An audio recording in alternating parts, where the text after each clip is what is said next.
గత కాలములో నువ్వు అనుభవిస్తున్న వ్యాధి అది ఎటువంటిదైనప్పటికీ, అది దీర్ఘకాలికమైన, అది మరణకరమైనదైనా, అది బాధించే రోగ రుగ్మతలైనా, దేని చేత నువ్వు పట్టి పీడించబడుతున్నావో, ఈ రాత్రి నా ప్రభు నీ బలహీనతల నుంచి నీకు విడుదలనిచ్చునుగాక. చెప్పాలి గట్టిగా హల్లెలూయా. యేసు ప్రభు వారి సమాజ మందిరంలోకి వెళ్ళగానే యేసు ప్రభు వారి కంటి ముందు ఒక ఆమె ఏమండి ఇలా వంగి ఉంది. ఏంటి ఆమె వంగి కిందకే సొత్తుంది అన్నాడు యేసు ప్రభు వారు. బాబు 18 సంవత్సరాల నుండి ఆమె పరిస్థితి ఇంతేనయ్యా. ఎన్ని డాక్టర్ల దగ్గర తీసుకెళ్ళినా, ఎంతమంది పైకి లేపుదామన్నా వాళ్ళ కాలేదయ్యా. ఎన్ని మందులు వాడినా ఆమె నడుము వంగిపోయిందయ్యా. ఆమె ఇంకా పైకి లేగలేకపోతుందయ్యా.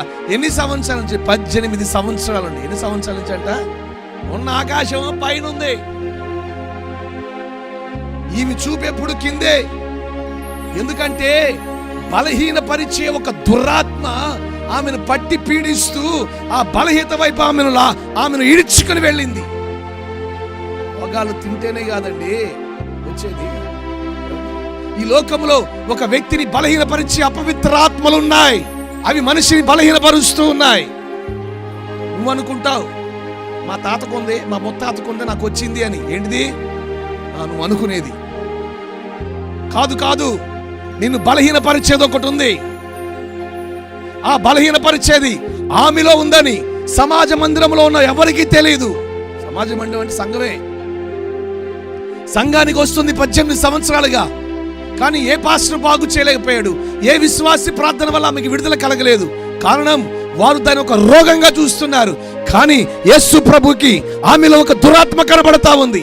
ఆ బలహీనపరిచే దురాత్మను యేసు నామములో విడిచిపో అని గద్దించగానే ఏమండి ఆమె బలహీనతలో నుండి ఆమె విడుదల పొందుకుని ఆమె ఏమండి నిటారుగా నిలిచెను.